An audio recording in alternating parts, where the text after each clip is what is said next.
तो ये आग लगी आकाश में, भैया आग लगी आकाश में और धुल धुल भरे आवाज। जो नहीं होते संत जन तो चल जाओ संसार। तो ये गुरु तुम्हारे चरण की, गुरु तुम्हारे चरण की रजमस्तक लईधार। आरे नाम पड़ी मझधार में तो ये लगा रे पार। आज मेरे बंधुओं कहते हैं आज बड़ी सौभाग्य की बात है जो परम पिता गुरुदेव भगवान की कृपा से हम सत्संग पांडाल में बैठे हुए हैं। बंधुओं ऐसा सौभाग्य तभी प्राप्त होता है जब परम पिता गुरुदेव की असीम कृपा होती है। कहते हैं कि बिना भक्ति के जीव का कल्याण कभी नहीं हो सकता, इसलिए अपने मन को निर्मल बना करके और परमात्मा की भक्ति करी जाए तो सहज में ही जीव का कल्याण हो जाता है। आपके बीच में और संत श्रोमणी देवीदास जी महाराज में बैठे हुए हैं, तो मैं उनके चरणों में और ये प्रसंग पेश कर रहा हूँ। उससे पहले किस तरह से जीव को और सदगुरुदेव ने और चेताया है, अरे देव परमात्मा की भक्ति सर्वोपरि है, इसलिए परमात्मा को कभी ना भूला जाए और भगवान का नाम स्मरण करते हुए जीवन को धन्य बनावे। तो सिद्धों क्या बताया है, अरे भजन बिन भाए लागे जावे गो, अरे भजन बिन भाए लागे जावे गो, और आगे आवे चौरासी भोला आवे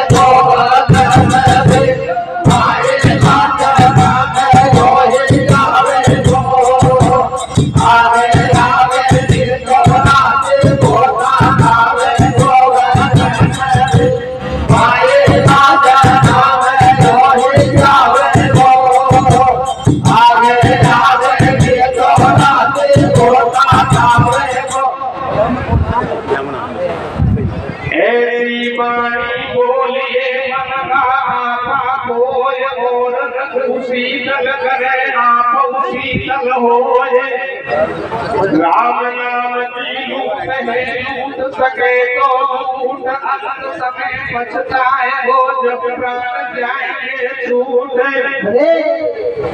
जाके न पूछो साध की पूछ लीजिए ज्ञान, मोल करो तलवार ना पड़ा है जो ज्ञान। भाई आवत गाड़ी एक है उन्नत होए अनेक। कैसी अनोखी बात बताइए, हमको यदि कोई गाड़ी देता है तो उसके सामने यदि हमने हमारा कर्मल भाव बना लिया तो कुछ कोई शर्मिंदा होना पड़ेगा और झगड़े की संभावना मिट जाएगी। क्या बताया किसने?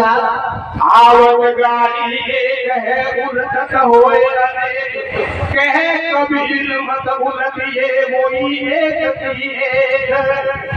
जग में मेरी कोई नहीं जो शीतल होए, बोरिया आपा को डार दे तो भाई सबको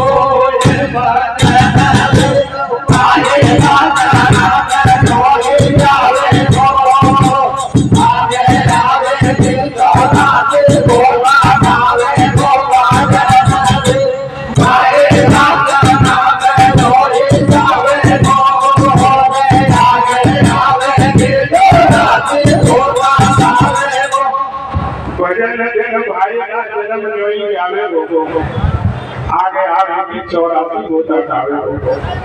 84 में गोता खाना क्या बताया है? 84 में गोता खाना बताया है। हम और विकारों में फंस जाते हैं, परमात्मा को भूल जाते हैं। यही 84 का गोता खाना होता है। इसलिए निर्मल भाव बना के परमात्मा को याद करो, सेठ नहीं कल्याण हो जाएगा। तो क्या बताया है? कैसे भैया? कोई कहाँ से फूटेगी काया कांच की कटोरी सी। हमारा ये जीवन, ये मनुष्य शरीर को कांच की कटोरी के समान बनाया गया है। ले जाकर पक्का लग जाए और फूट जाए। इसलिए प्यारे बंधुओं, कभी भी इस शरीर को पा करके मान गुमान नहीं करना चाहिए, कभी भी अहंकार नहीं लाना चाहिए। तो क्या बताया है? कोई कहाँ से फूटेगी काया कांच की कटोरी सी। कर ले भजन थोड़ी काया कांच की कटोरी सी।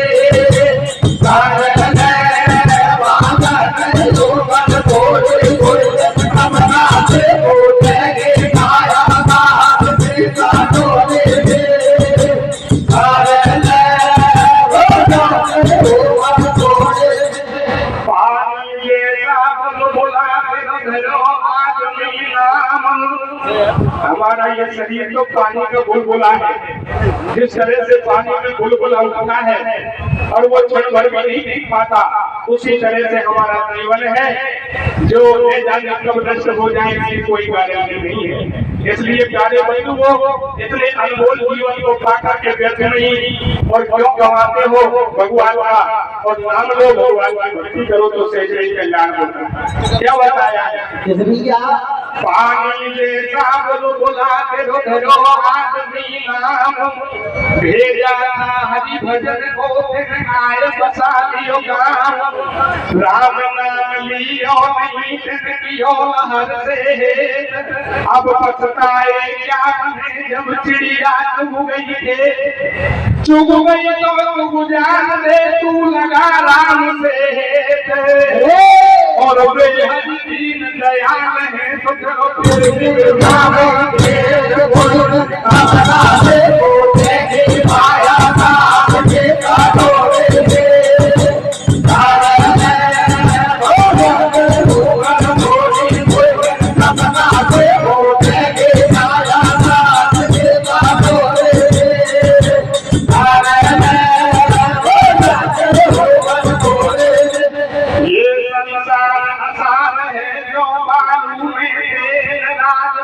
धनपुत्र गावनी सपने को सो खेल। मतलब को संसार है, मतलब को सिरताज, मतलब को धनपुत्र गावनी, मतलब को ससुराज। काया भंगूर है बड़े भाग से पाए, और या काया बिन भजन में तो कोई समान न पूछाए। कोई बना दे आया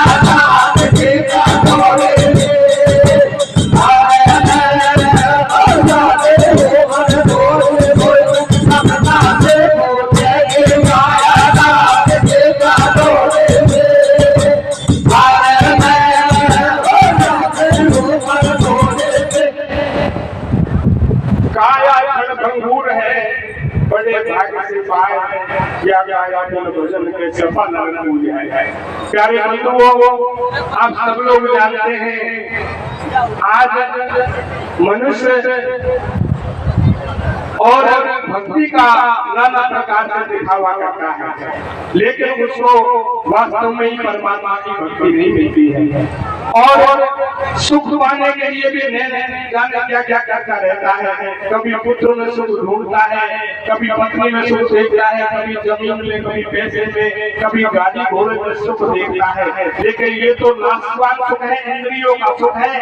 प्यारे बंधुओं, इस क्षण मात्र सुख के लिए और परम सुख को न भूला जाए। वो परम सुख क्या है? वो परम सुख परमात्मा की भक्ति है। तो क्या बताया है? धन दौलत ये महल हवेली को जाए तेरा सन में। कैसे कैसे? धन दौलत ये महल हवेली को जाए तेरा सन में। और राजा बैठ ले 2-4 घड़ी सत्संग में, धन दौलत मेरी हवेली हो गए आंगन में। राजा बैठ ले 2-4 घड़ी सत्संग में, धन दौलत मेरी हवेली हो गए आंगन में। राजा बैठ ले 2-4 घड़ी सत्संग में। सत्संग बिना ज्ञान नहीं, सत्संग में ज्ञान ज्ञानी। केरे के संग में कंद पिकावत, दूध के संग में पिकावत पानी। सिंह के संग में चार सुखी, और पंडित के संग मूढ़ ज्ञानी। और केहू कहे सुन रे बथुआ, सत्संग से तुम लागत पानी। धन दौलत मेरी हवेली हो गए आंगन में। राजा बैठ ले 2-4 घड़ी सत्संग में, धन दौलत मेरी हवेली हो गए आंगन में। राजा बैठ ले 2-4 घड़ी सत्संग में। अभी आप पंक्तियों में सुन रहे हैं, सत्संग बिना कछु ज्ञान नहीं, सत्संग कहे ज्यादा कमोनी ज्ञान। तेरे के संग में कंद बिकावत, दूध के संग बिकावत पानी। यही तो सत्संग है, यही तो परमात्मा की भक्ति है, जो पानी और दूध में मिलकर के ऊंचे दामों में बिकने लग जाता है। चंद्रों कहने का मतलब यही है, हमको अच्छी जगह बैठना चाहिए, अच्छी बातें सुननी चाहिए, अच्छी जगह का चयन करना चाहिए। पानी ने दूध का संग किया तो वो पानी दूध में मिल करके दूध बन करके ऊंचे दामों में मिल गया। इसी तरह से और केहू ने बथुआ से कहा, ओ भैया बथुआ तुम मेरे साथ हुआ है, मेरे साथ तेरे जल जमाई है, मेरे साथ लड़ा हुआ और मेरे साथ तुमने पत्थरे में 4-5 बार पानी कर गया। यदि तुम अकेले से उगता तो भैया बथुआ में कोई पानी नहीं देता, तुझे अनेकाई वर्ष की खरपतवार करके उखाड़ दिया जाता था। लेकिन कहने मेरा संग किया है, इसलिए भैया बथुआ तेरे में भी 5 बार पानी लगा है। प्यारे बंधुओं, आज बड़ी सौभाग्य की बात है, यहाँ जो प्रोग्राम सुन रहे हैं भंडारा सत्संग चल रहा है, इसी को कहते हैं गेहूं के साथ मधुमे में पानी लग जाना। इसलिए अपने जीवन को व्यर्थ न गवाएं। तो सज्जनों, बताया है कोई भाई ये सोचता है मेरे पास पैसा नहीं है इसलिए मैं बहुत दुखी हूँ, और कोई ये सोचता है मेरे पास पैसा है मैं सुखी हूँ। यदि वाकई सही मायने में पूछा जाए क्या सुखी है, वो कभी यहाँ नहीं करने वाले, क्योंकि पैसे वाले में ज्यादा चिंता लगी होती है, जाने माल पर कब छापा पड़ जाए और मामला बिगड़ जाए। इसलिए सज्जनों, संतों ने, कवियों ने बताया है कि गरीब दुखी नहीं हो सकता, पैसा वाला सुखी नहीं हो सकता। सज्जनों क्या बताया है, गरीब कहे धनवंत सुखी, धनवंत कहे सुख राजा उभारो। राजो कहे चक्रवर्ती सुखी, चक्रवर्ती कहे सुख इंद्र उभारो। इंद्र कहे ब्रह्मा सुखी, ब्रह्मा कहे सुख विष्णु उभारो। और देवी दास कहे तुमसे हरि भक्ति बिना सब जगत उजारो।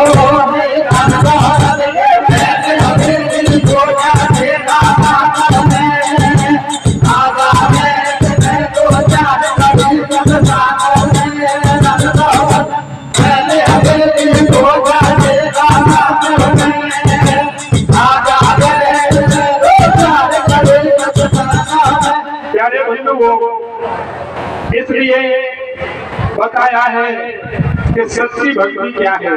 सच्ची भक्ति तो यही है कि हमारे अंदर से विकार क्रियाएं परमात्मा का नाम ले, एक दूसरे से और मधुर व्यवहार बनाए, एक दूसरे को देखकर चले नहीं, और पड़ोसी से भी मधुर व्यवहार बनाए, एक दूसरे का सम्मान करें, प्रकृति की रक्षा करें। प्रकृति की रक्षा करना ही सेहत नहीं धर्म माना जाता है। आप सब लोग जानते हैं आज दिन प्रतिदिन मानव अपने पेट को भरने के लिए और पेटों को काट रहा है, उसका परिणाम हमारे हमारे सामने नजर आ रहा है, जो इतनी गर्मी पड़ रही है, सीजनों में प्रकृति का संतुलन बनाना ही हमारा परम धर्म होता है। इसलिए प्रकृति का संतुलन बनाए और भगवान को याद रखें, तभी जीव का कल्याण हो सकता है।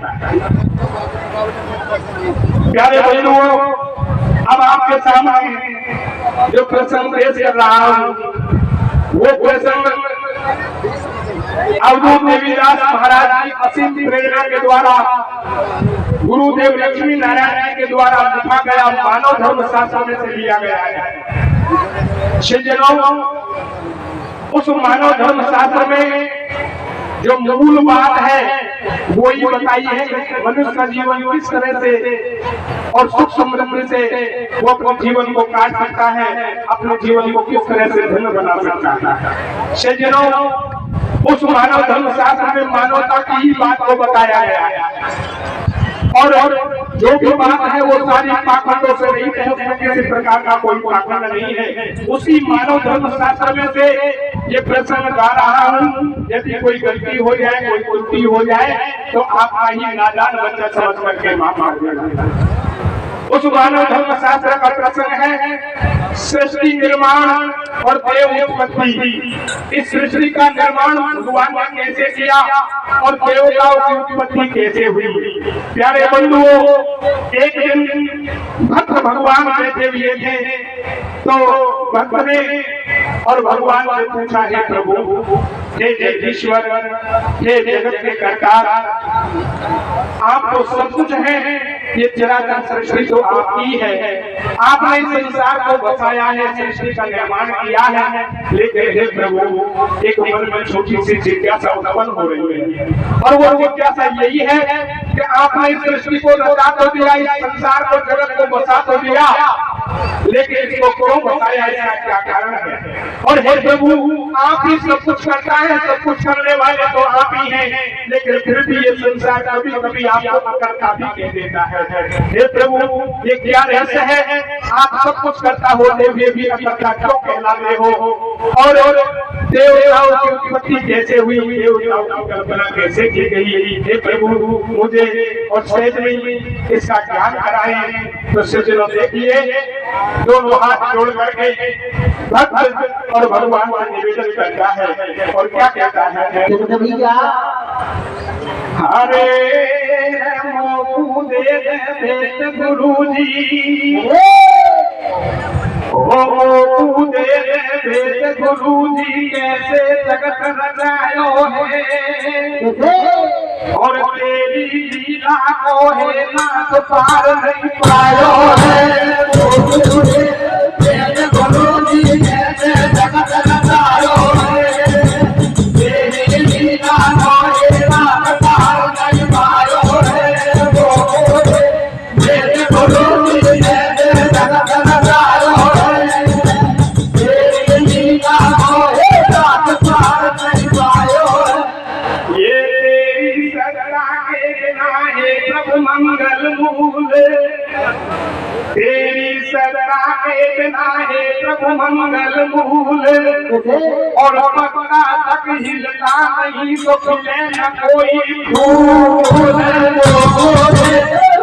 गुरु जी कैसे जगत रचायो है, तेरी लीला को है नाथ पार नहीं पायो है। गुरु जी कैसे जगत रचायो है, तेरी लीला को है नाथ पार नहीं पायो है। कहने लगे, हे प्रभु, आपकी सत्ता के बिना तो एक पत्ता भी नहीं है, चाहे जरा सृष्टि तो आपका ही प्रभाव है और आपसे ही चलाए माना है।